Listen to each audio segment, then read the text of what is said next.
BBC Urdu news TV खबर शामिल करते हैं। शिकारपुर से ब्यूरो चीफ शकील मलिक की रिपोर्ट के मुताबिक शिकारपुर सुल्तान कोट में JUI की जानब से दरिया सिंध से नई नहरों की तमीर और बढ़ती हुई बदअमनी के खिलाफ एहतजाजी मुजाहरा किया गया।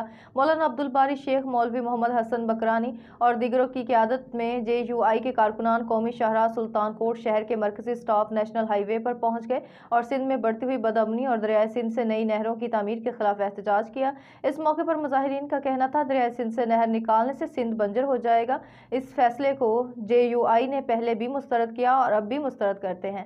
इन्होंने सिंध में बढ़ती हुई बदअमनी पर तशवीश का इजहार करते हुए अमन बहाल करने का मुतालबा किया।